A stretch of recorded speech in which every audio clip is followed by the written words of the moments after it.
Good morning. Good morning. Welcome back to the KickAsh Podcast on Brassering Media Network, now officially partnered with One True Sport, which is super dope. I'm very honored and happy to be here. Thank you for having me, guys, and thank you for joining.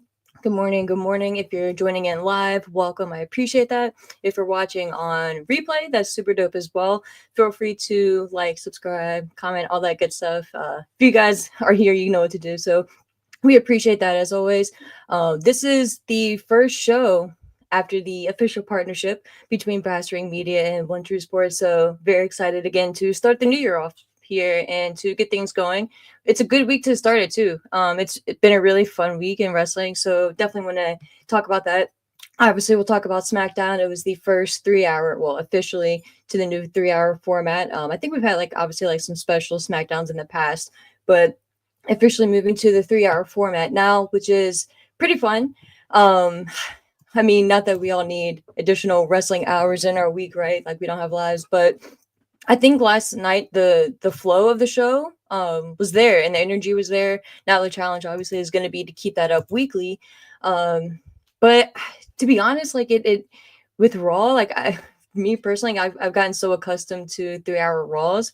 It's not that jarring, which is kind of I don't know what that says about us at this point. As wrestling fans, we're just conditioned now. But yeah, so we'll definitely get into that. Obviously, we had a big title change on SmackDown, which is super exciting.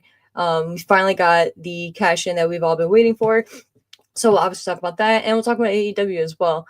AEW, of course, coming off with the World's End pay-per-view in Orlando, Florida, which I was able to attend, which is pretty cool. And being there in person, right? I mean, for any wrestling show is a different feeling, but especially with AEW, you can say there's a lot going on, right? And a lot that needs tweaking or fixing, this, that, and the third. But with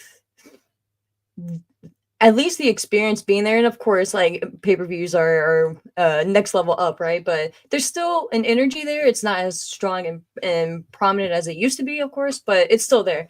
So we'll definitely talk about that. I'll get into that. Especially being there, like I said, on site, it was a different feeling, of course, than watching it live at home. I obviously didn't watch the pay-per-view, so I didn't hear some of the commentary, but I did hear some takeaways and stuff like that, which was pretty interesting. And now, of course, we had the follow-up episode on Dynamite. So we'll talk all about that this morning here. But yeah, just wanted to say good morning to everyone. If you're new here, I am a avid coffee drinker, so I will take a little bit some breaks here or there just to take a quick sip of the coffee. But I appreciate you guys for piling in. And if you're new here, like I said, just joining in and checking out what we do here at Brassering Media. I normally have a cool overlay, but for whatever reason, that's why I was a couple minutes behind.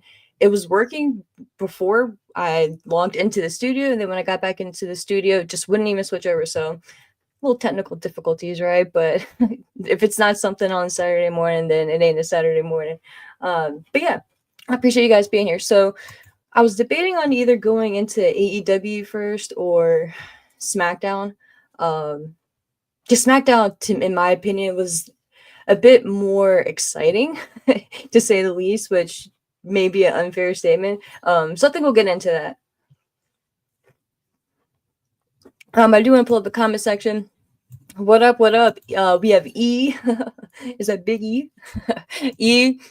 What's up? It's Tiffy time. We need justice for Motor City Machine Guns. Yeah, bro. Yeah. But good morning. Good morning. Good morning. And yeah, you saw our team up with, yep. It's a great partnership. I'm super stoked and honored and just happy to be here, man. Happy to be here.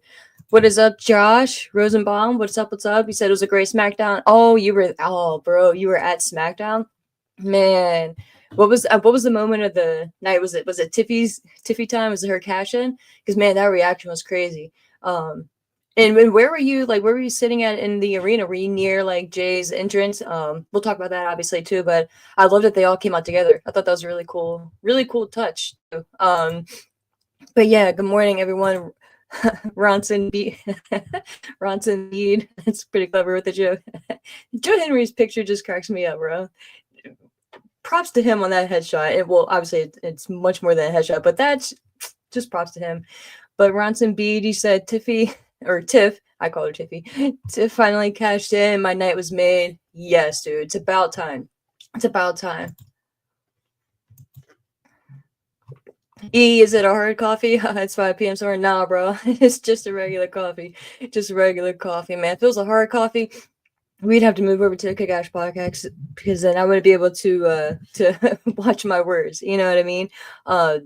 With this new partnership, I'll have to get with Zach and the team and see what we can say and what we can't say because um if you guys have not watched any of my streams or anything in the past, if you're new here, I have a potty mouth, so I try to be good on the brass ring media side of things on Saturday mornings, but on my channel, KickAsh Podcast, I'm not gonna say like every other word type thing, but man, like sometimes I'm that person, man. I'm that person. Especially if I get really passionate about something, I have to, I don't know, just certain words come out. But I'm gonna try to be good here. Sai, my friend Sai, Happy New Year, man. Good morning, good morning. Zach and I are working on getting the overlay uploaded here. With the new partnership, we we transitioned some stuff over. So after the show, I'm gonna send it over to him. So we're gonna get the overlay uploaded. Sai made me a really dope overlay. So shout out to Sai. He's definitely a friend of the channel. And E is just short for E. I feel that, bro. What's up, Fernando? What up? What up? Good morning. You say it was an excellent moment. Tiffany finally, yeah, that seems to be the general consensus. Some big Tiffy love here for sure, which I'm here for, man. Some people were getting a little frustrated and I guess frustrated is the right word with so many like of her attempts and not even the failed attempts, just the fake attempts rather. And it definitely was getting to that point. I think they needed to pull the trigger. But they did, and I'm here for that. I'm happy for that, and I think it was pretty fitting too to start the new year off with a cash in. It's pretty cool. So we'll obviously be digging into that a little bit more. Dominic D'Angelo, you say shout out to Ash and BRM Brass Ring Media. Thanks for joining One True Sport. Thank you so much. I appreciate that. First super chat. I appreciate that, bro. Thank you so much, and thank you for having us. It's an honor to be here. Very much so. Eddie Prather, good morning. Oh, Dominic, you said you could swear 100%. You shouldn't have told me that, bro. You should not have told me that. But thank you for the clearance. I appreciate that. And Eddie, you said nothing wrong with the potty mouth. I appreciate the support, guys. Zach and D'Angelo bros, because then sometimes, but that is smart to double check. Yeah, I just want to be respectful, and I know certain partnerships and ads and stuff like that. And different shows, different strokes, all that stuff. So just want to, sometimes it's the saying is it's better to ask for forgiveness, but in this route, I don't want to start the partnership off wrong, right? That'd be crazy and terrible. Like can't have that getting back to Zach. But good morning. And Maria, good morning. Happy New Year. Yes. All right. So we're just going to get into that. So we'll continue sticking with SmackDown here, but Tiffy. And I was going to kind of go through order, but Tiffy is dominating the chat here. So we will definitely just go with Tiffany. And first and foremost, though, I'm going to get my notes put up here. I really think that we need to give props to Nia Jax. And again, if you guys are new to me, I'm a fan of Nia Jax. Was there room to be desired for improvement and stuff like that, to say the very least, in her first run? Absolutely. And was there something to be said for she's safe in the ring and all that? To me, in my honest opinion, like from my standpoint and where I'm at, it's not me to judge, right? Like I've never been trained as a wrestler. I don't know who's responsible for what, right? Like that's not my job to critique, or my position really to critique. Oh, Nia messed up, man. Like that was all on Nia. Not if it's obvious, right? Like if you're suplexing someone and you drop them or whatever, if it's completely obvious, then yeah. But like if it's a matter of like a combination move or just something like that, then I'm not gonna sit here and put blame on one person than the other, right? Like that's what like the agents and the producers, like, and like the former wrestlers really who watch the product, like that's on them, right? To kind of point out and bring attention to, and then I can throw my 2 cents in, right? But I think whatever reason, or maybe it was just her getting released and then being brought back, I think that like sparked like just rejuvenated her. And again, kind of before I get into like her return, I yes, she there were some kind of like ugh, moments where you like kind of like cringe or like like hold your breath type stuff, but I think she's really improved, man. Like, but and even then, I was a Nia fan. Like, I thought that she brought a lot to the table. I thought that there was a lot of history that they can pull from with the bloodline, right? Which I'm happy they haven't, to be honest with you. Um, but I just think like her size and her and not in a bad way, because in I hate when people like demean her or like talk shit about like her weight or whatever, or just like I don't know. Like to me, that's just like come on, bro. You need different types of wrestlers. You need different sizes. You need different shapes. Just like in life, right? Like if everyone looked the same, it'd be really lame. So I appreciate her, but she in her return, like I feel like she's lost weight. I feel like she's just in a different like almost like a different point in her life. Really, like I don't know how long was it? Like a year, maybe a year or two that she was gone. Maybe not that long. Time is a weird concept for me, but ever since she came back, man, like she's just been on a different level. And starting with winning the Queen of the Ring, I thought that was a very good touch, and I thought that was very fitting for her. And transitioning that into winning the women's championship, I was a really big fan, and I of course, like there have been some like the match with her and Bailey, and to be honest, like I don't know like who's like again, I'm not here to place blame on nobody. It just wasn't hitting, and that's okay too, like that's I think us as fans, like because it's so easy for, and especially like if we have a show like this and we talk about it, it's so easy for us to like jump on and be like, oh, like that match sucked or Nia Jax sucks, like she can't like just like nitpick. But like, why can't just someone have like a bad night, or like like good opponents and good people, and maybe like they don't have good chemistry, or maybe the chemistry was just off. So unless it's like a consistent thing, like I said, or like it's repetitive or just obvious, then that's a different case. But that's not the case with Nia, in my opinion. Um, but I just wanted to give Nia some love because I think that really added to Tiffany's moment as well. The history with her and Tiffany and the story, and kind of backtracking to when Nia, I think she had to have just won the championship when they were. I live in Orlando, so when SmackDown was in Orlando, it was Tiffany and Pretty Deadly. They had a championship celebration for Nia Jax, and it was all set up with like these like pink balloons and like I can't remember if there's like unicorn stuff. There's like pretty cliche, like girly stuff, right? Like queen stuff, like all pinked out and everything. But it just wasn't Nia.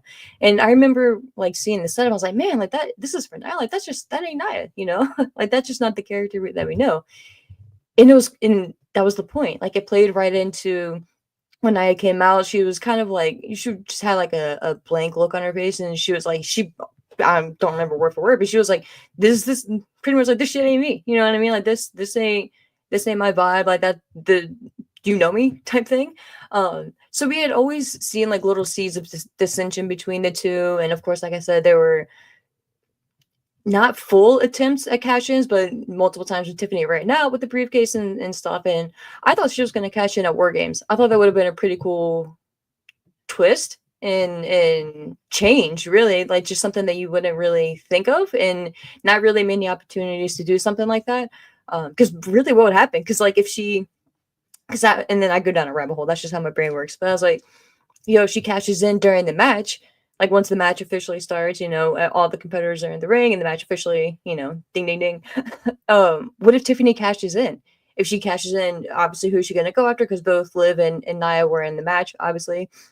So that's the first question. But if she pins either one of them, does that end the match? She can't pin her teammate because then it was just like I just spiraled. I spiraled. But obviously that didn't end up happening, which is fine. I still think it would have been a cool moment, but it's fine. I like what they ended up doing last night on SmackDown.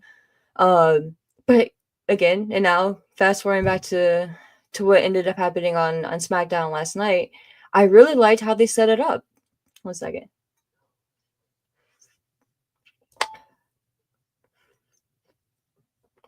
I know I was going to talk for a second, so I needed to get a little refresh. But I liked how they had the match going with Nia and Naomi, and I loved how Bianca was out there too. I loved this setup and the foundation for it. So props to them for that. And I think the match was really good too. I was really invested in the match. That's what I was doing, and then I got sidetracked. Man, if you guys stick around, you'll know me. Like I get super sidetracked. I go off on little tangents, especially if I read some comments. So you just have to bear with me, guys. I'm getting my notes pulled back up here. I try not to get too behind in the chats too. And it's crazy, like for me to even have people here and like to be keeping up with the chat and stuff too. It's cool, so I appreciate that. Man, some of these. All right, cool. There we go. But it's all work. What up? What up? It's all a work podcast. Shout out to them. Dope graphic thumbnail. I think I like that. That's cool. I like the colors in it. You say Tiffy's cash in made the whole show for me. Hashtag Big T616. All right. Yeah, dude. That electricity was just wild, bro. Just wild. Sai, you say, please don't change. One of my weekly highlights is watching you struggling not to curse.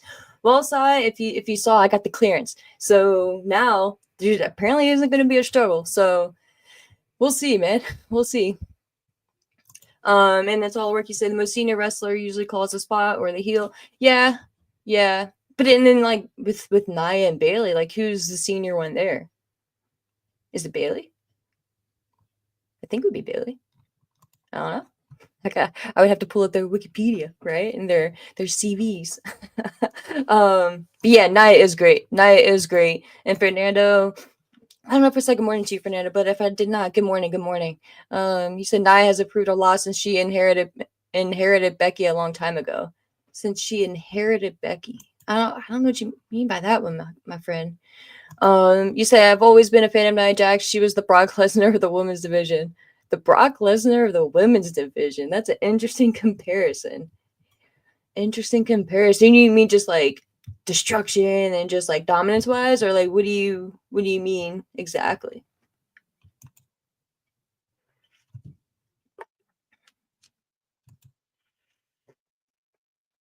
Absolutely. Dominic, you say Nia has a unique and strong presence. There's so much value in her and what you can do with rising stars in the women's division. Absolutely, man. Absolutely. And that's why I loved having the championship on her, because it was a great foil and a great opponent, a potential opponent. I mean, because I'm just banking on the rematch, or not even the well, technically it's a rematch, but like an official match between the two. Now that Tiffany is the champion, obviously, but I think that Nia was a great champion for the and the division, the women's division has amped up a bit, but we still have a slight problem with the depth and not even necessarily like the talent or anything like that, just like the character presentation and just the strength of the characters and like the validity of like them challenging for the title, right? But Nia really helped with that. Nia helped elevate, in my opinion. And like just look at the match with Nia or Naomi, right? I think that was a really fun and good match. So I agree with you, man. I agree with you 100%. All right, Eddie, what's up, Eddie? You said Dom to be Nia should be a attraction just like Andre. Okay. You say whatever happened to Blair Davenport? Thoughts on Edge's name? Edge's name changed to Cope. Blair, I think isn't she back down in NXT? I think she went back down to NXT. That's a good, and it's funny you mentioned it because I thought randomly, I don't know why, when I was watching Will Ospreay's match, I randomly thought of her because they used to be an item. I have no idea why I randomly thought about her, but thoughts on Edge's name change to Cope? Man, you're gonna make me take a sip on before that one. I'm not gonna use the full word, but because I don't know if this one is okay, but I think it's it's effing cringe, and I hate to be that person, but it's just terrible. I just cope, like there's so many like so many playoffs that you can do with that, right? Like I just no. Long story short, no, I'm not a fan of it. It's I get maybe he thinks like Adam Copeland is too much like word salad, like too much to say. But like, dude, like first of all, like maybe you should have thought about that before you came in, right? And I don't know, like not even saying it, to me, maybe it wouldn't have been as terrible if he came in to AEW. Um by like Adam Copeland maybe the first week, or Adam Copeland, or like like Cope in quotations or whatever, and then maybe eased it on us, and then did the Vince McMahon thing, just started eliminating words and names, first and last names and surnames and stuff, and then all of a sudden it's just one word or a part of a word on the Titantron. But no, bro, like what, like Cope, and they didn't even, I mean, they don't need to explain it, but it's like I think it was just Excalibur who said, who he mentioned Adam Copeland, who now wants to go by Cope, or is now going by Cope. And it's like, what? It's like when you're announcing it, it's like Cope. And it's like, okay, like that's all. It's like you're waiting for them to continue their sentence. It's like that's all you're saying? Cope. Like the rated R superstar Cope. Okay. Cope what? Cope with what? And it's just like, what? Like, I don't know. Like, and to be fair, like you think of all, and even his name, Edge. Like, what the fuck? I'm sorry. But what is Edge, right? Like back in the day, like I even remember it was not a random feud. Was it for the U.S. title? I think it was back during the Evasion times, the WCW Evasion, which I was I was one of those people I was a fan of, because I was young and naive, guys. But he being Edge, he was doing a backstage like not promo, but yeah, promo. I think it was with Coachman, Jonathan Coachman. Doesn't matter, but he was doing it, and he was talking about his match with Test, R.I.P. the Test, and he was making fun of their names. He was like Test, like, and he was just like pretty much like mocking Test and Edge, and I liked it. I remember thinking like as a fan, like, okay, yeah, So to be fair, like there's been a shit ton of terrible wrestling names, right? Butch, it's not great. But all these were names that were given to these people. He chose Coop. And again, it's not terrible. It's part of his last name. I'm not dissing his name or anything like that. And whatever, if that's what he chooses, that's what he chooses. But it took me hard enough, or it took me a decent amount of time to stop calling him Edge, which I still slip up on sometimes. And I felt weird calling him Adam Copeland, because it's like, that's his government, like I don't know you, bro. Like I don't know you personally. I feel like out of place calling him Adam Copeland. At least just, I don't know. I'm not gonna. For me, like I was always that fan where it's like when you see the wrestlers, like, do you call them by their wrestling name, or because like, or but you don't want to be, like you don't want to be like, obviously that that's not their real name, right? But I don't know you like personally to be like, yo, Adam, what's up? So it's like, it was just like always like a weird dynamic for me, but at least now, since he was going by Adam Copeland, I was like, okay, well at least we can like officially call him Adam Copeland now. But I guess now we just call him Cope. So yeah, man, that's one of those tangents that I was talking about earlier, which I get on and just get sidetracked with. So happy New Year.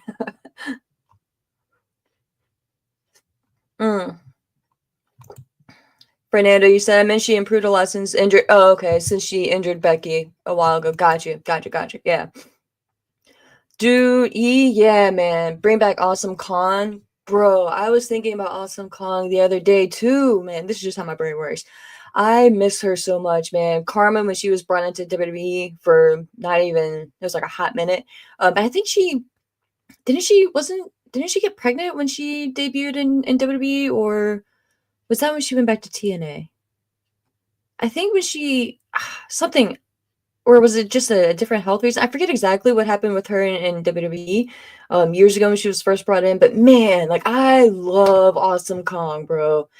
I just remember first watching her in TNA, and I was like, man, like who is this woman? Like, and just being like so, I don't know. I guess impressed, but just like kind of like in awe. Like I just loved her look. She looked like a badass, and just something about her, dude. Just something about her. I really dug. So yeah, man. I hope she's good. I hope she's doing good out there. Like, hope her family's good. Like, her and well, different situations. But Gail Kim, I respect Gail Kim too, man, because Gail Kim, she went to WWE and she won't about it. She said F this and my girl left and she ain't never looked back. So props to her.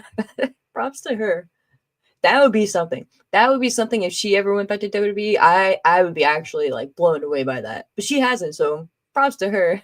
She said no. I don't know why I keep shutting this thing. Eddie, you say rated R Cope is flat out stupid. Another terrible idea by TK or the AEW talent. I don't even know, bro. I think that's a Copeland thing, or I don't know. Maybe TK was like, yeah, or maybe that's like a nickname he has. Like people call him Cope, and TK was like, yeah, man. Just I don't know. Whosever idea it was, they need to redo their resolutions of this year. Kelpie, what up? Dope thumbnail. That's pretty cool. A profile pic. You say I think his name was holding it back at all. It was definitely weird. Yeah, I don't either. Like for me, it was just weird. Like just switch, obviously, right? Like we all knew him as Edge, but just calling him by his real name was just kind of just a weird feeling for me. And Eddie say Adam Copeland doesn't have the WWE anymore to protect him. And really quick, I know this was supposed to be starting for SmackDown, but the thing that one of the things that stood out to me this past week on Dynamite was when they were backstage. It was, obviously rated FTR, but Big Bill and Brian Keith were standing backstage with, I forget the, not the announcer, but I forget, one of the interviewers, right? And they were talking, and then all of a sudden, like, not even 5 feet in front of them, rated FTR is standing there, and Big Bill just realized it. And it was just so, like, first of all, like, LOL, like, you being rated FTR, like, you don't see a man, a giant, standing less than maybe 5 feet away from me. Like, come on, bro. Don't act surprised, but whatever. Like, you can be standing beside each other, but know the person's there. Like, don't act surprised. Like, that's just always been kind of like eye rolling to me. Like, just act surprised that they actually like be like, oh, what do you want? Like, this is like just something like that. But like, don't be like, oh, when did you get here? It's like, dude, like you're right there. You're right there. Come on, guy. But Big Bill was like talking trash to him or whatever, and then one of Adam stupid. One of his responses to Big Bill was that his face was stupid. And I was like, what? I was like, really? Like that's what you have to say? Like your face is stupid or your face looks stupid? And I was like, really, bro? Like, come on. Like, yeah, man. I don't know whose judgment is doing what, or I don't know if we're just like flying off the cuff and that was just the first thing that came to mind. Obviously, you knew you're gonna have this segment, so I don't know, but like he said dude's face was stupid, and I'm just like, how old are we? Like, what are we doing? Like, and I can't stand stuff like that. Like, I've never been a fan of the whole like knocking someone's appearance to be the storyline. Like, and again, this is not a comparison. Like, WWE has done so much messed up shit, much more messed up, right? In the past, like, this isn't a comparison game, but it's like it's supposed to be better than this. Come on, guys. Come on.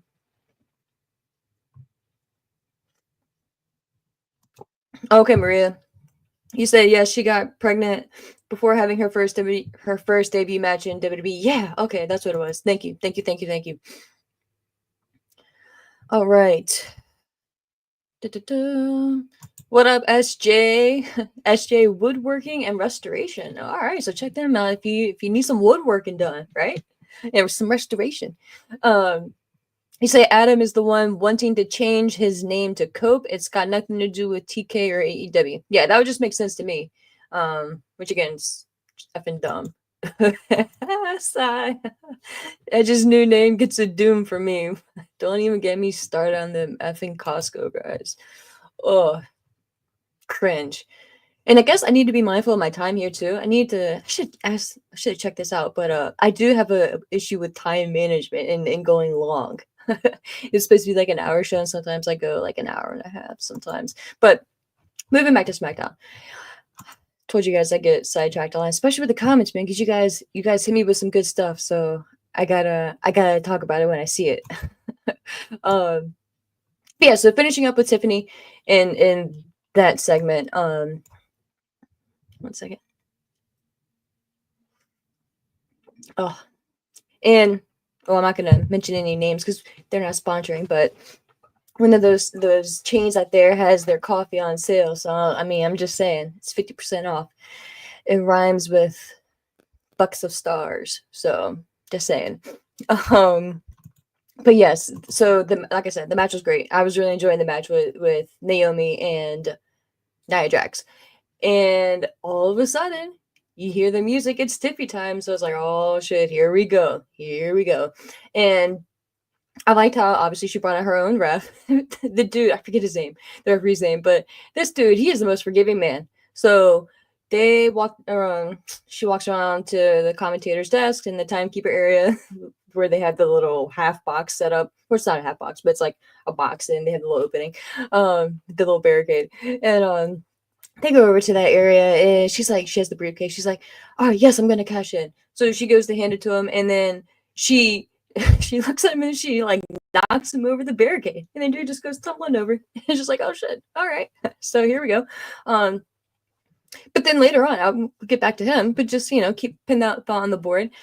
So she holds off on cashing in, causes a distraction, right? Pretty much allows the distraction for Nia to, or creates the distraction rather, and allows for Nia to pick up the victory. Cool. Great. It was all a setup. All a setup. Tiffany is not turning on Nia. Everything's good money, right? Copacetic, right? They're in the ring celebrating.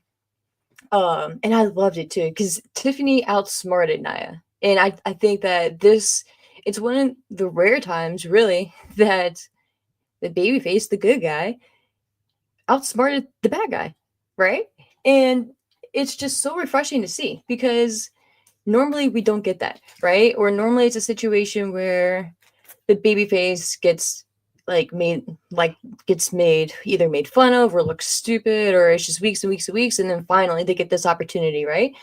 And yes, like we've mentioned, like there were some attempted cash-ins and stuff like that, but to me, like she never looked stupid and she never looked like that dumb babyface, right? Like, yes, there were times where it's like, okay, like, you're gonna let Nia treat you like this type thing, but it was like, okay, like you had the thought still that this is like Tiffany, like is not dumb. She's aware of what's going on and she's just kind of like biding time. And that's when it ended up happening. So Nia's celebrating in the ring. We have Candice LeRae there as well. And we still had Naomi in the ring. Or was Naomi still in the ring at that point? Or had Bianca come in? I think Naomi was still in the ring. Or maybe it was Bianca. Let me pull up my notes.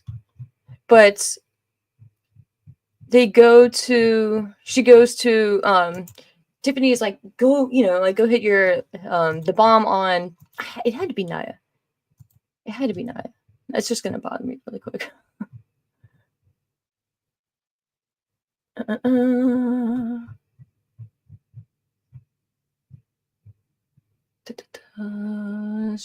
Briefcase.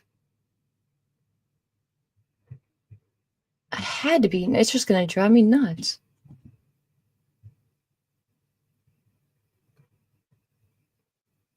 Yeah. Okay. Perfect. Yeah, his name. Yeah. So she went to hit the bomb on Naomi, and then all of a sudden, when Nia climbs up on the turnbuckle, you see Tiffany with the briefcase and just whacks it right in the back. And everyone's like, oh shit. And that's the moment, man. That's the moment. And then I loved Candice LeRae's reaction too. She's watching, she's like, wait, what are you, and like as she's coming over to be like, yo, what are you doing? Tiffany throws her into the turnbuckle, shoulder first, so eliminates Candice LeRae. You have Tiffany going outside, and then Bianca, that sets up Bianca to hit the KOD, which is just beautiful. Bianca is just a freak athlete, bro, and like all the highest praise, right? Like this woman, it's insane, like what she can do, right? And no knock on Nia, right? But it, like the way she just like manhandles Nia and just hits like the KOD on her, it's beautiful. So shout out to Bianca as well, because Bianca does amazing work and amazing things. It makes it look super easy. So Bianca did the heavy lifting, no pun intended, or no shade, which sets up Tiffany to come back in. Tiffany again, super smart, and she looked like a savage too, like just clearing the ring. She grabs Bianca, throws her over the announce table, eliminates her, cashes in, gives the briefcase. My guy, right? Unpin him from the board. My guy, who was just throwing over the barricade at the time, keeper area. Fine. He's first of all, he's fine, which is amazing because referees, if you look at them the wrong way, they're out for like sometimes anywhere from 1 to 5 minutes. But he's fine. He's fine. Within record time, really. It's got to be a record. So she gets him, and he's not even butthurt either. He's like, oh yeah, it's fine. No issues. You know, like you threw me over the barricade. It's fine. I have no hard feelings. So cashes in, and he goes and does his job. He's a true professional. That's what he is, a true professional. So WWE should give him a raise or a nice little bonus for his contributions there. So props to my guy. He still did his job. But she gets back into the ring, and one thing I will say that I wish they would kind of tweak is how long it takes to actually start the match once the wrestler wants to like officially says they're cashing in. Like, I mean, it sounded great, right? But like Lillian had to do the whole Tiffany is cashing in. It's like, okay, like get to it. Cause like Tiffany and not even just Tiffany, but like any wrestler who's in this situation, they get to like when they're back in the ring, they have to wait for the bell to ring. And it's kind of awkward, and it kind of defeats the purpose of like the surprise blitz attack because you're trying to go in there and take advantage of the situation. And the more time the ring is happening and it takes for the bell to ring, they're recuperating, right? So I like what Tiffany did, and it wasn't too long this time, but Tiffany was in the ring and she was like hyping at the fans, you know, and bell rang. She had the prettiest moonsault ever, which it is. Like her and Io Sky, man, they're neck and neck. I think Io still takes the cake on that one, but Tiffany, man, and for the amount of time she's been doing this to be so crisp with it and so clean, it's so impressive. She hit the prettiest moonsault ever and got the 1, 2, 3. And of course, the fans were just ecstatic, right? First of all, I like to see a title change and something like that you weren't expecting. That's one thing, right? But it had been so well built up, in my opinion, too. And again, yes, maybe 1 or 2 attempts too many, but I just liked it. I liked what they did. I liked how they made Tiffany look. I was gonna say with I don't know. I liked how they made her look in general, right? I liked the whole setup. I like how she again looked like a savage, and I liked how she played into the fans too afterwards. Like she kind of celebrated with the fans. It's gonna be really interesting to see too how they present her going forward. I think she has to stay a face. I think she'd be really good as a heel, but I think right now just kind of write it out. Fans have been wanting to cheer for her ever since her performance in the Elimination Chamber. Was it this past year or the year before? Forget, but at the Elimination Chamber, it was that reaction that she got and the performance that she put on was just telling, in my opinion. So I think they have a star there, and they're doing well with her. Now, the question is, when do we get Charlotte? Do we get the return of Charlotte on Monday? The January 6th Raw on Netflix, which I don't think so. Unless we're just doing it for star power, right? But I think that card is so loaded, like you don't need to. The Rumble is February 1st, and now January 4th. So I think at this point you probably could just wait until the Rumble to bring Charlotte Flair back, because like I said earlier, it's logical for Nia Jax first of all to be pissed, right? So for her and Tiffany to run it back and have an official match.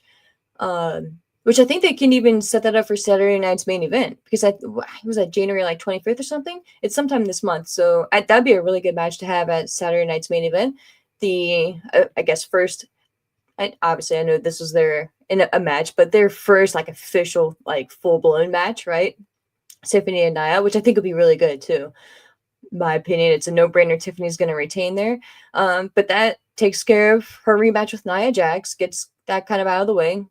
I'm assuming we'll give a good showing for Tiffany, and it'll also allow her time to build her babyface character as well, and to kind of build her up with the fans a little bit more. And again, Nia's the perfect foil for that, and that buys you time leading into the Rumble, which sets up Charlotte's return, which is just inevitable at this point. It's just a matter of what number she comes out at. I hope it's not number 30, man. Like make her come in at like 15 or something. That's my prediction. She's going to come out at 15. I just hope it's not 30 because, like, I don't know. I don't know. I guess it worked for Cena, right? When he came out at 30 and for his return. But was it 30? I think it was 30. I don't know.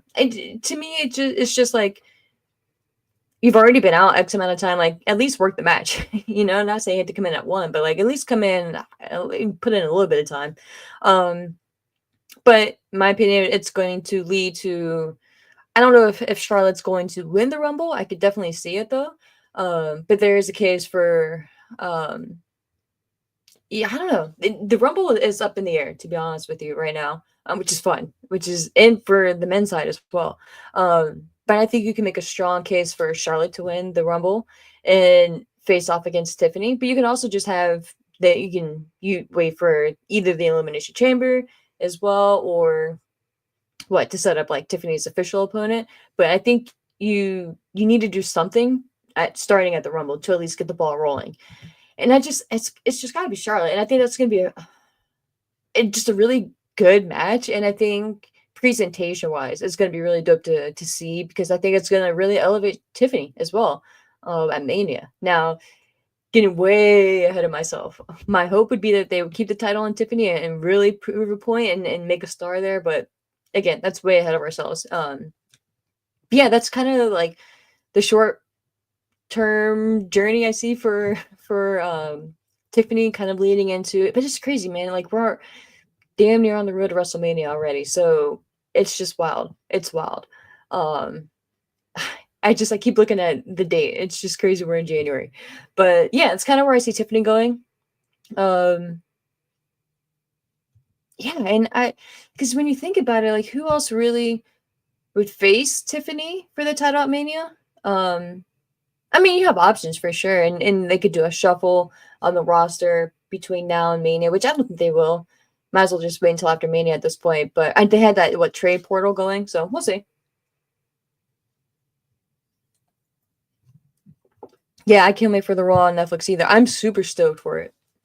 Super stoked for it. Gonna go back here really quick. Da-da-da.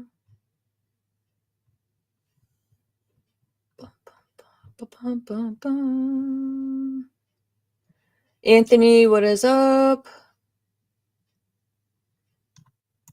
You say, I understand that Tiffany has held the Money in the Bank for a while, but I think it's a little bit too soon for her to have the Women's Championship on SmackDown. I like her, but they should have waited maybe for her to win the War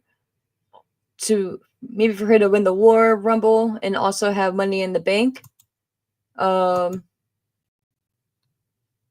Not entirely sure what you mean there, man. When would you have wanted her to cash in? Because we're kind of getting to the point too. Like, when did she win it? What is that, in like June, July? I mean, I guess she still had like 6-ish months or so, if not a little bit longer. But I think it was time. I think it was time. In my opinion, I think it was a little. I mean, I guess you can make a case for her. Maybe needing, or not even needing, but you could have played out a little bit longer. Just her being like a regular wrestler and then like the journey to the title. But I don't know. I like how they've done it.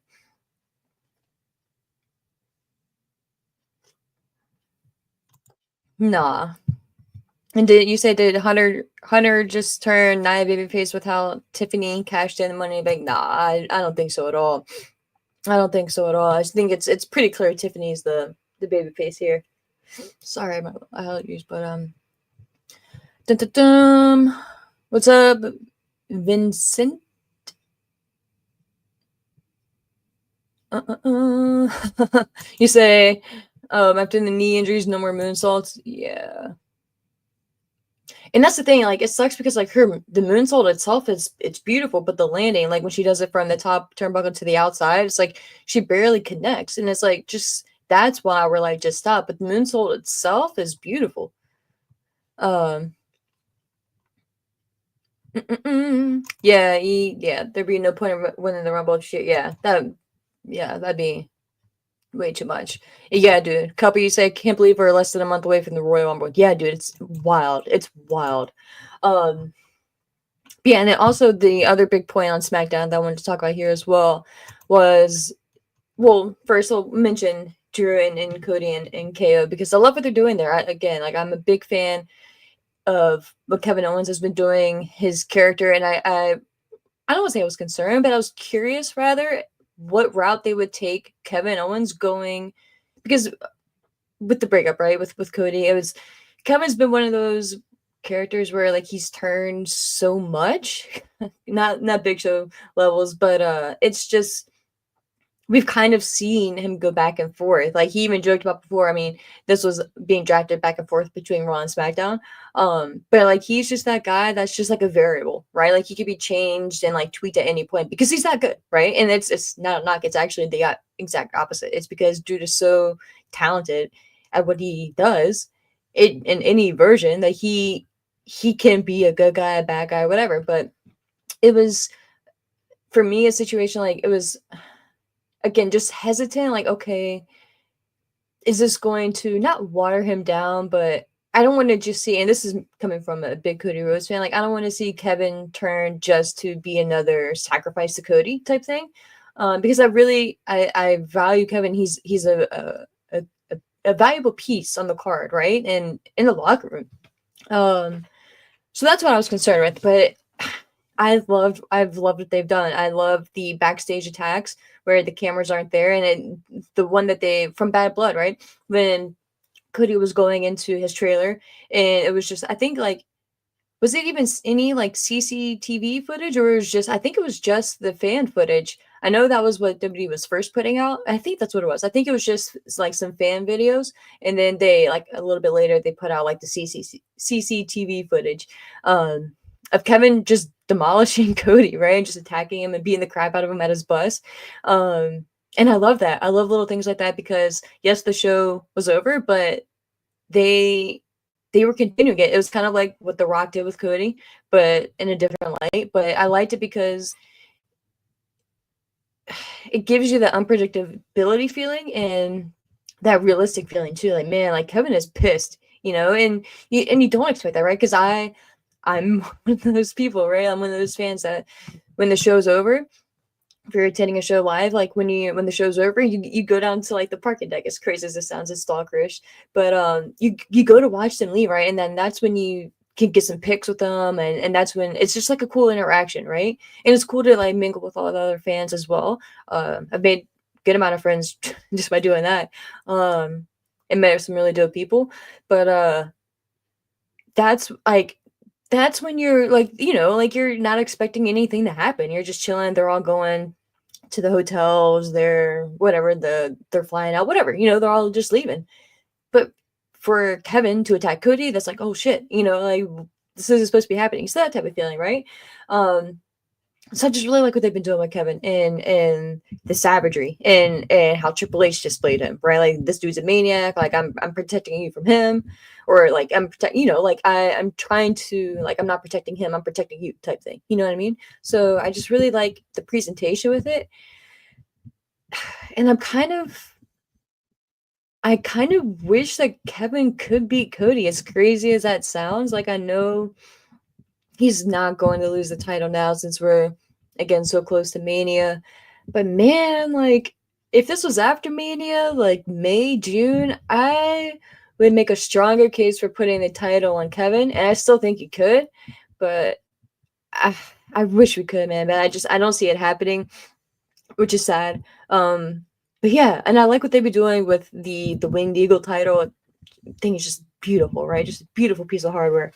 But yeah, and I liked how they tied it in last night with Drew McIntyre. And I really loved the ending line where Drew was like, "You need to watch your back" to Cody, and Cody took it as like, "Oh, like, you threatened me, bro," and like, he was getting like all like, getting in Drew's face as Drew was exiting the ring and stepping down, and it was a setup for Kevin.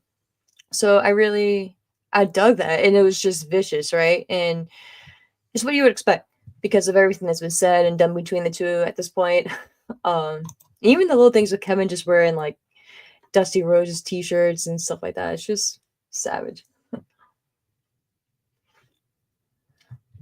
But I really like that. I really like the tie-in with Drew and stemming into Kevin, because again, Drew is just, my opinion, like, probably the MVP of WWE of 2024. If I guess that could be their strong case for a couple other guys, but Drew, man, especially on the mic and just character development and just a new version of Drew, man, it's just props to that guy. And what he does on social media too is just beautiful. But yeah, I love it. I love what they're doing with that. And then the Bloodline, the segment between Solo and Paul Heyman. Again, like we don't have enough time in the day, especially in the stream, to sing the praises of Paul Heyman. But I liked the inclusion, and I liked Solo's presentation too. I liked how Solo kind of owned the segment, and he presented to Paul, and he was like, like, I need a favor from you. Just like you owe CM Punk a favor, I need a favor from you. And he wants Paul to hold the Ulufala on Monday for the match between Roman and him. And that's an interesting inclusion as well. So I don't know if we're gonna get like I can't see like Paul aligning with Solo after what they did to him, putting him through the announce table and things like that. But and I don't want them to see them twist it as like, oh, it was all work and everything. It was like all a plan. Like that's next level. Like I can see if they just like shove Paul down or something, but like they powerbomb this dude doing it on table. So like you can't just say like, oh, it was all part. I don't know. And I guess maybe Paul could spin it and be like, I took the biggest bullet I could, or whatever. But I don't know. I just think that'd be kind of pushing it a bit. So yeah, I hope they don't go that route, but because I don't know, I just hope they don't go that route, period, in my opinion. But I think it's a very interesting, I don't even want to say twist, but inclusion there, and just another little like fun dynamic added to the match. So we'll see, but it's another reason to tune into Raw on Monday, which I'm very, very pumped for. And then really quick, the entrances for the main event, of course, the Bloodline versus Jay, Jimmy, and Sammy. Jay's entrance, man, is just electric. If you haven't been to a show where he comes out, it's just this guy is a star. He feels like a movie star. It's just wild. But I loved that Jimmy and Sammy got to come out like and do the entrance with him. And the fans were saying, oh, what part is it in the song? There's a part in the song where it's supposed to say ooze, but they were like Uzi for Sammy, and it's just perfect. And I just love Sami Zayn so much. He's just gold. So props to Sammy. Diving back in the chat really quick, and then I will touch on a little bit more of AEW because yeah. Yeah, it was just the fan footage at first. Cuppy say Kevin Owens became my favorite when he was trying to expose Ezekiel as Elias. Yes, dude. Yes. Oh, that was great.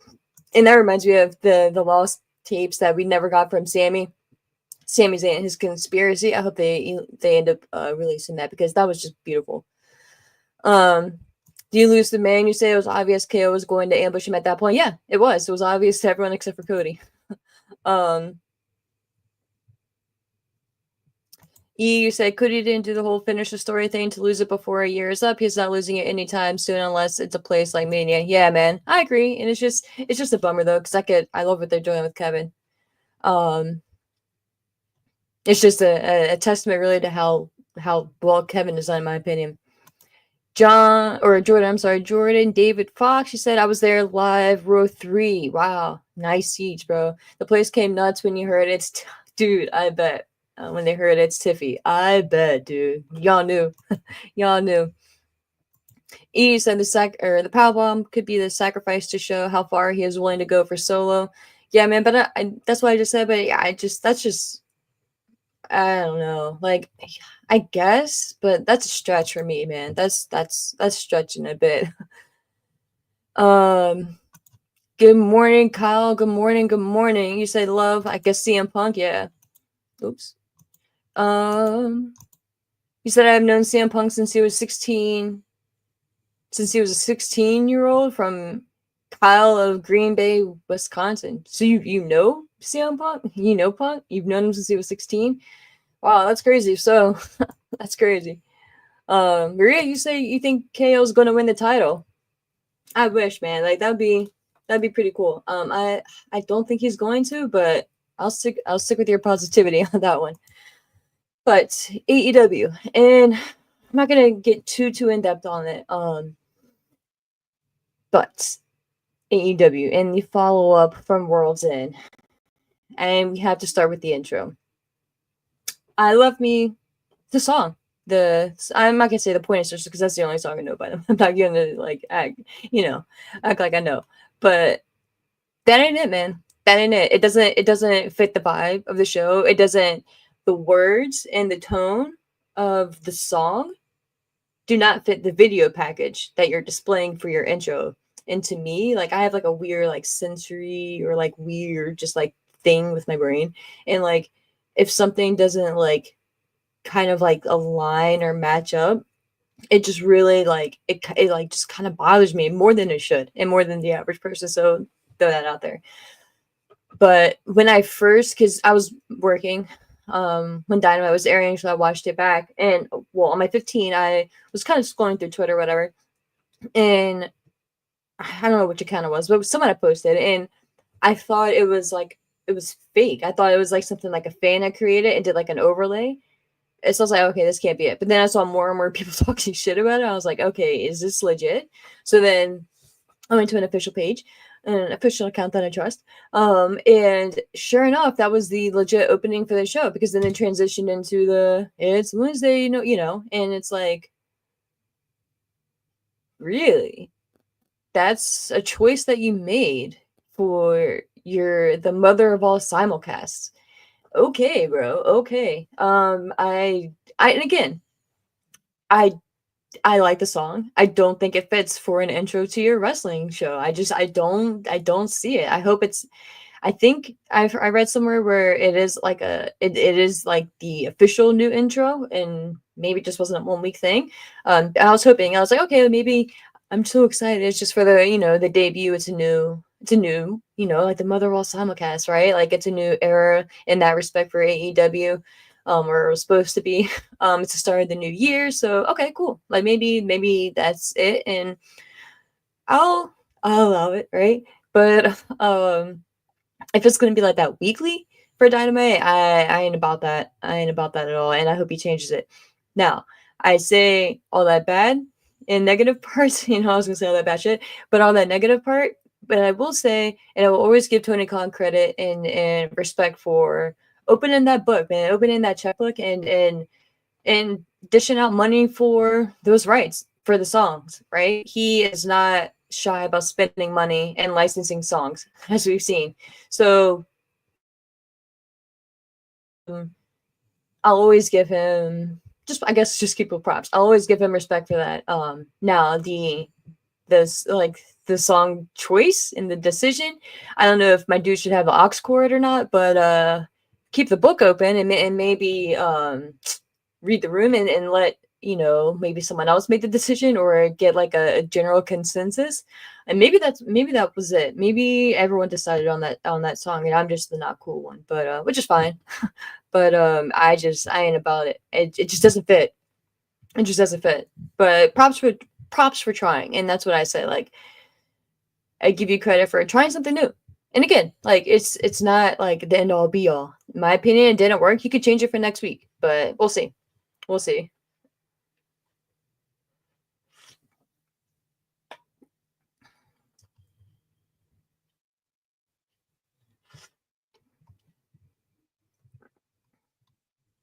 Kyle, you said follow me back. I have pictures of him. Then, do you follow me on Twitter?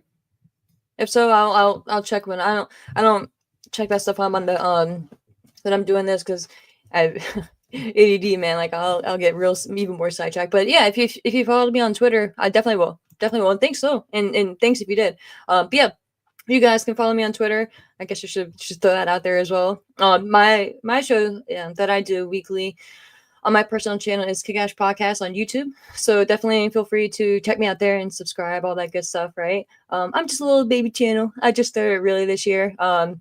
Learning all this stuff, still learning as I go type thing, and working on like editing and production and all that stuff. So not the cleanest or the crispest out there, but working on it, and we're growing and have a fun little community over there that we're growing. So definitely slide over there if you like.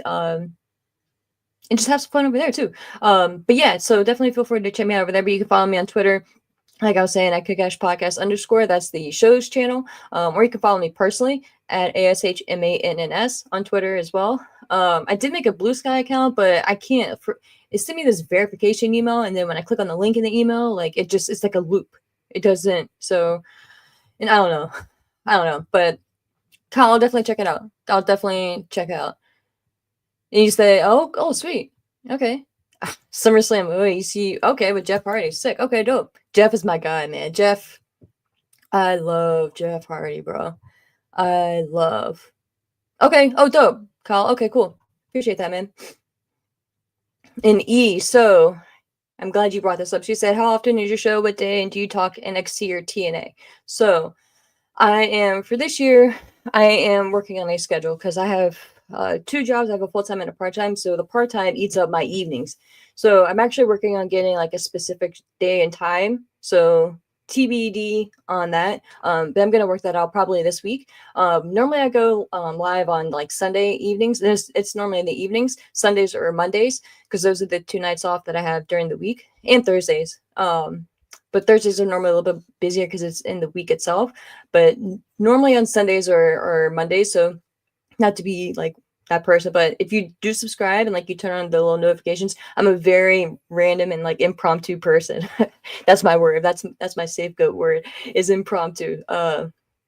So like I just be like, I'll just have like random times and I'm just like random free time. So I'll just pop on. But I'm looking on getting something more consistent going. Because I'm that person too. I love when I know like, oh, okay, I can go watch this person Sunday at 8 or whatever it is, you know? So I wouldn't be that person. I wouldn't be more structured. So I'm working on that. In regards to, do I talk NXT or TNA? I have not. I've touched a little, very little on both, but I was actually just talking last week on one of my shows that I'm incorporating definitely TNA, and hopefully NXT into my schedule more. But TNA definitely deserves more shine, and I think it's really interesting what they're doing with Tessa Blanchard and bringing her back. But I think that they deserve more love and more coverage. So I definitely will be touching on that. And I realized with my I have Sling. I'm one of the people that had the, not cable, but I guess one of the streaming platforms, right? So Sling actually does offer TNA in the package that I got. So I added that to the DVR. So I will be watching more TNA regularly in NXT for sure, and also New Japan.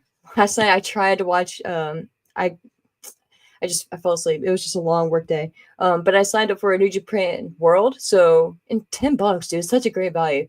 So I'm gonna go back and watch Wrestle Kingdom from last night, and I'm super stoked to watch Wrestle Dynasty. That's actually what made me buy it, because I think it's a sick lineup, and I think the card itself is just going to be just a fun night, even though it's like 3 a.m. or some shit. Or I think it's actually, no, it's 11 p.m. It's 11 p.m. Eastern for us. 3 a.m. was last night's for Wrestle Kingdom.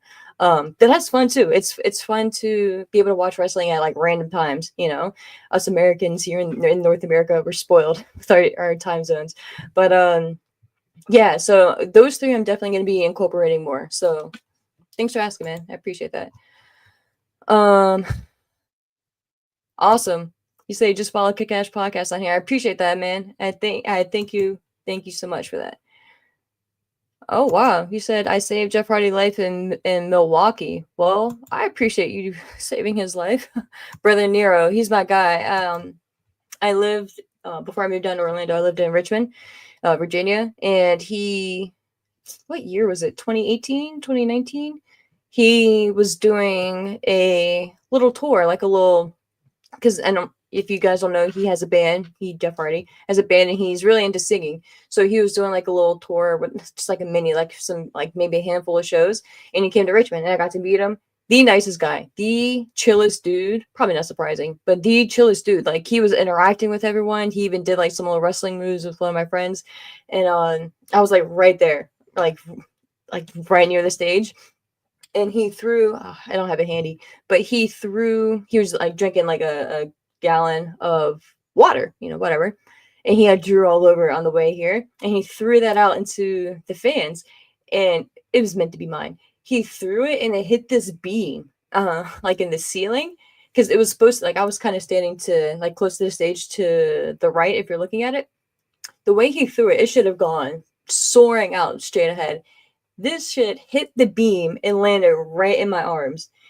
It's one of my most prized possessions, wrestling wise. So I'll bust that out and show that maybe on either next week's stream or on one of my KickAsh podcast streams. But I loved it. I love it so much. And I was able to take a picture with him afterwards. He gave me like tips on like this protective like film to put over it. If I was gonna like, be like messing with it a lot or whatever. I was like, dude, no, I'm putting it on my shelf and never touching it again. Yeah, just really cool. He's a really dope dude. Really dope dude. But it was just such a great night. Such a great night. But AEW, this is how I get sidetracked. And oh god, all that from the intro. But yeah, so that's my thoughts on the intro, right? I and it's just like I feel like I'm nitpicking when I talk about little things like that, but to me it sets the tone, and it's supposed to set the tone of the show, and it just set it the wrong way for me. But the follow up from World's End in regards to the Death Riders, Adam Copeland, I'm not calling him Cope, and rated FTR. I'm not gonna really nitpick on anything too much on Wednesday's show, because the whole focus of it was Fight for the Fallen, right? It was like a fundraiser type show for the victims of Hurricane Helene, I think it was Helene. So I'm not gonna. That was the whole point, right? So it is what it is. It's a good, and props again to them, and shout out to them for all their efforts, right? In raising money for that. Not gonna hear me talk shit about something like that, right? The fact that Adam Copeland potentially will be facing Moxley for the heavyweight championship is again a choice, but not terrible. Like Copeland definitely has the resume, right? And on paper it makes sense. Is it the most exciting? No.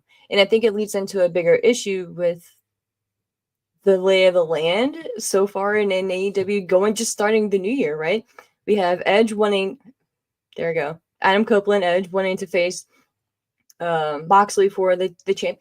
And before I get into it, I will say too that I like that we have so many people wanting to be the champion and to be the heavyweight champion. I think everyone should mention that, like it shouldn't be in every promo, but like that should be, like that should be in your mission statement, right? Like when you're giving backstage promos or whatever, like that should be a goal of yours, right? Like a Daniel Garcia, for instance, like every once in a while he should throw out there, like, yeah, like even though he's like the TNT champion or whatever, like my end game is I want to be, like this is like this is one box to mark off of my list, right? This is one, I don't want to say a stepping stone, but this is one item, one accolade that I needed to gain to build my resume to get to the championship, to get to the prestigious title in our business, which should be the heavyweight championship in AEW, in any business rather. Like that should be your end game, right? So I do like that we have so many people declaring and wanting to be the champion.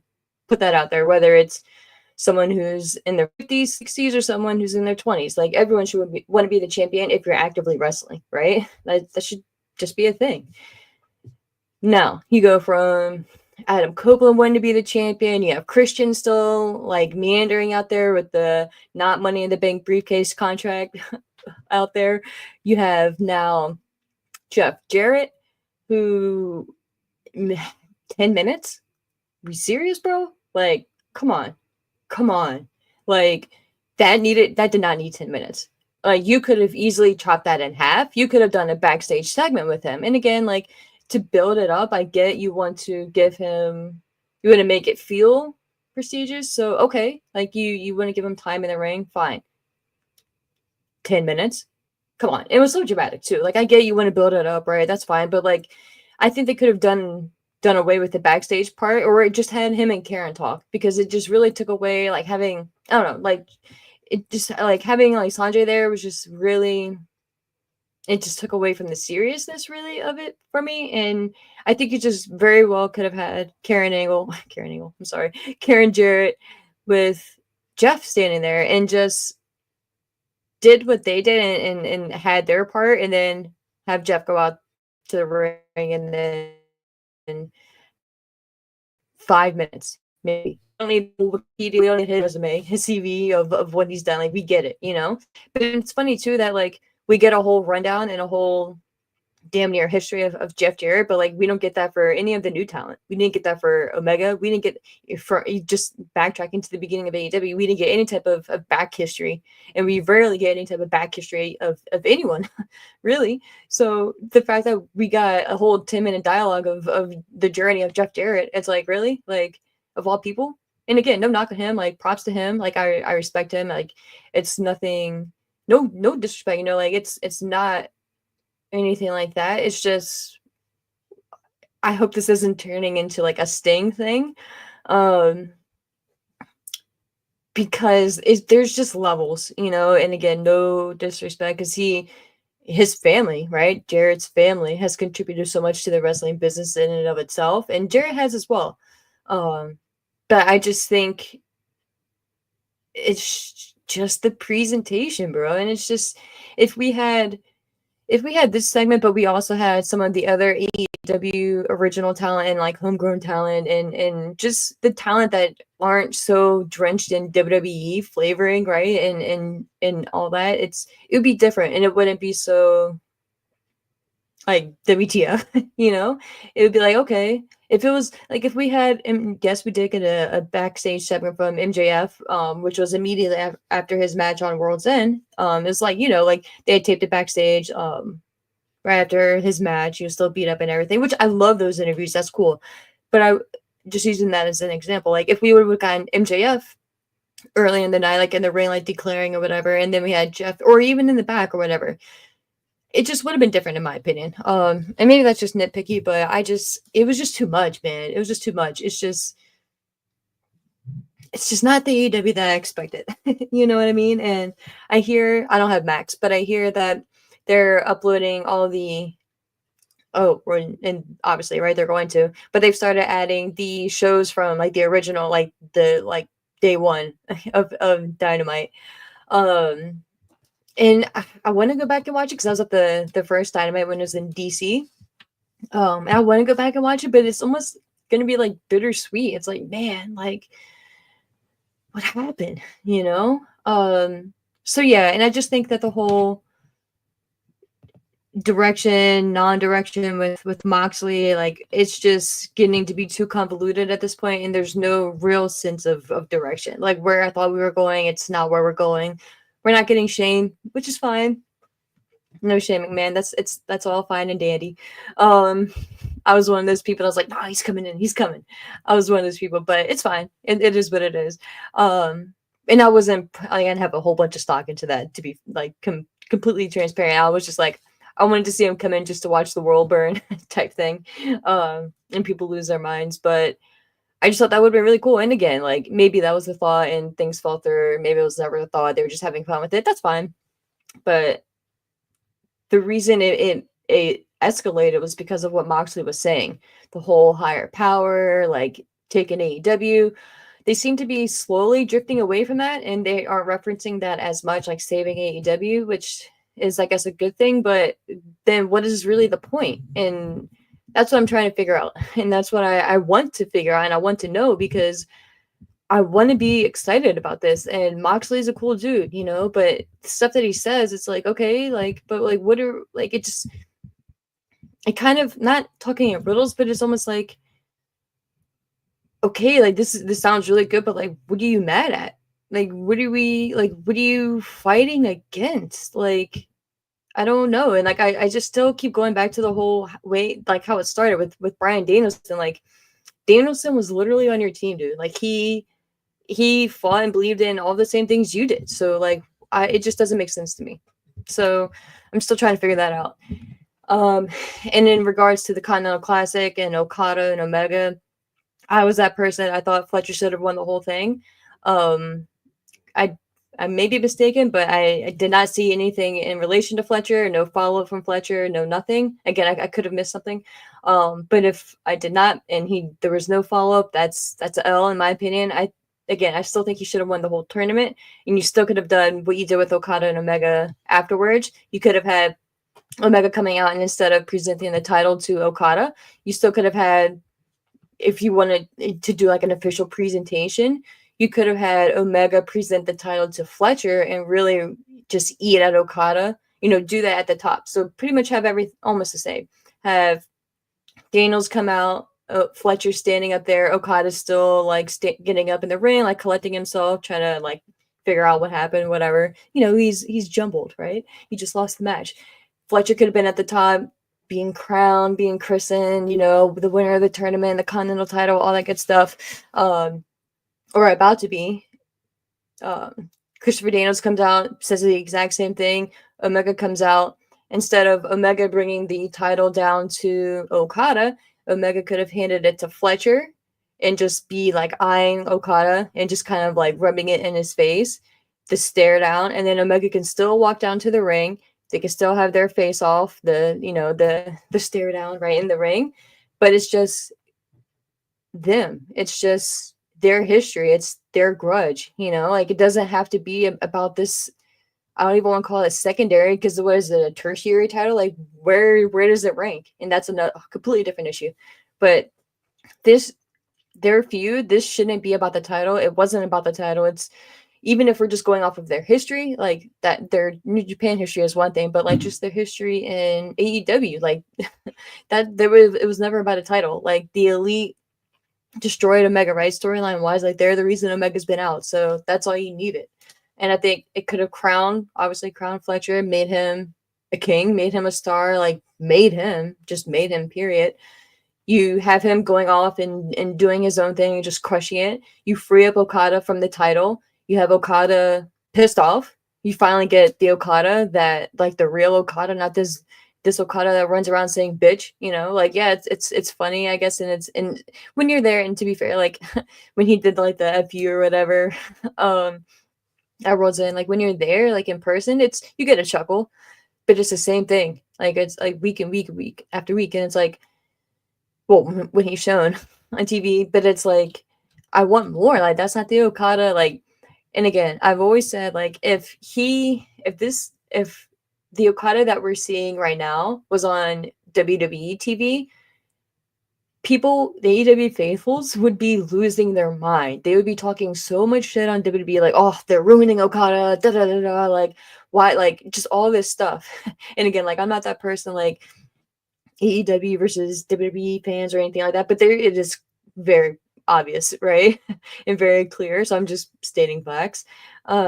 Like people be losing their mind, but I guess since it's in AEW, it's okay for certain people, which again, it's fine, like to each their own. But it's just funny, the presentation, and I would have never expected this presentation of Okada to be being done in AEW.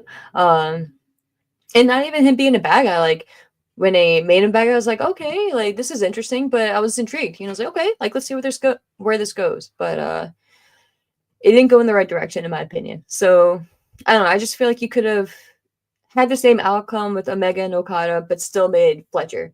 So just my thoughts there really quick. But going back really quick in the comments before we wrap up, because we are winding down here. It is that time, my friends. It is that time. But I appreciate you all for popping in. And again, like I said, I just wanted to go in here really quick. Vince,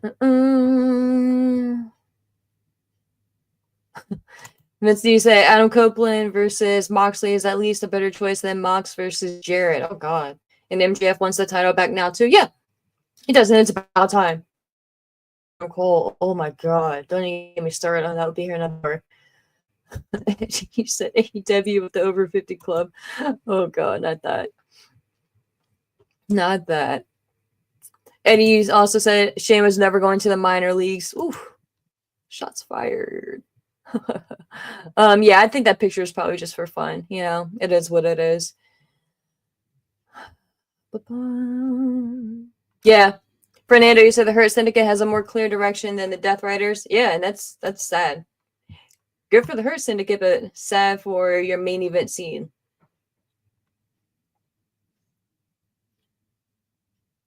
Yeah, E said, aren't they getting rid of one of their shows, Collision or Rampage? Yes, Rampage has ended. Rampage is Rampage's last show was December 27th, which you would not know if you watched Dynamite. Um, dun, dun, dun. Eddie, or I'm sorry, not Eddie E. Change your name there. He said, "What's your predictions for Cena first night of his tour and for the women's IC title?" I think Dakota gets the IC title. I hope she does at least. So, quick answer with that one. Predictions for Cena's first night of his tour. I think we're gonna set the table for Cena for the first Raw on Netflix. I think Cena's going to start the show too. I think he started off hot with his entrance. It's going to get the people going. His entrance brings energy, so like his music. So I think that's where they're going to start the show off with. And I think it's just going to have him come out and of course, like, like welcome to Raw and, like the typical Cena, like corporate stuff. But I think that you need to set the foundation. He's obviously going to confirm is, if he hasn't already, he's going to be in the Rumble, which I know they've already shown advertisements for, but he's most likely going to officially address that. And I hope that he references whether he truly wants to go after the title or not. If he wants that 17th reign, I think it's pointless if you're joining the Rumble and declaring for the Rumble that if you're doing that, then you obviously want to win the championship, because that's the whole point of the Rumble, not just the main event Mania, but to go for the title. So I think we're going to get that, and I think Gunther's going to come out. I think Gunther's going to interrupt Cena, and once we get a good amount of verbiage from Cena, and I think Gunther's going to pretty much shut Cena down and talk shit to Cena and be the foil to be like, you'll never be a 17-time champion, and just kind of like run him down. And that's what I hope, at least, because I would love to see a Cena and Gunther match. I think that'd be amazing. Yeah, my quick thoughts for Cena. Yeah, RIP Rampage. But guys, it is that time. We have done it. We have done our inaugural debut on well, I guess it's kind of like the mother of all simulcasts, right? The partnership and the merging of One True Sport with Brashing Media and KickAsh. It's a trifecta. KickAsh Podcast, Brashing Media, and One True Sport. I appreciate you all, man. This has been fun. And again, I feel privileged and honored that you people just jump into the chat, that you interact, you throw your comments. I appreciate it. Good or bad comments, agree, disagree, all that is welcomed here and appreciate it. Just don't talk shit to other people. You know what I mean? Like, got to keep it somewhat classy. But opinions can differ. Like that's what makes wrestling fun. But if you guys have not already subscribed to Brashing Media on YouTube, please do that as well. The guys Zach, Tyler, and Robert post content during the week as well. They do great work. I'm obviously live every Saturday mornings at 10 a.m., which is now a joint streaming deal, right? But you can also become a media at Brashing Media as well. All that information, they have access to like the Discord. The guys do member exclusive shows, things like that. You get all that you get access to all of that. Best way to check that out is, in my opinion, going to Brashing Media's Twitter page and checking out all that information there. And because there's links and stuff like that. I'm a big link person. Simplicity, right? So definitely check that out. Again, if you want to follow me, you can do that as well. My show's Twitter page is on screen at KickAsh Podcast _. Definitely feel free to check out my channel on YouTube as well. Same name. And you can follow me personally on Twitter at ASHMANNS. But until next time, and obviously, I don't even, because without saying, if you guys are here, you should be subscribed to One True Sport. If not, I don't know why you're here. What are you doing here? But you need to subscribe, right? For sure. And drop love, man. And like I said, if you're watching live, I appreciate it. If you're watching in the future, hey, future people, welcome. And I appreciate you for checking it out. Drop comments too, and let me know your thoughts. But yeah, until next time, guys, until next week here. Again, thank you so much for joining. We'll get my overlays all edited and propped up here for next week. But until next time, guys, again, thank you so much for joining. I really appreciate it. And if you're watching Wrestle Dynasty tonight, that's going to be a fun show. I'll hopefully talk about that on KickAsh Podcast on my channel. Maybe I'll do that tomorrow or Monday. So be on the lookout for that. And I normally try to throw a tweet out before I go live, or at least a few minutes. So definitely feel free to be on the lookout for that if you'd like. But yeah, thank you guys so much. I truly appreciate it. Have a great weekend, a great rest of your day, whatever point you're at during the day, wherever you're watching throughout the world. And again, just stay safe and enjoy wrestling, guys. Take care.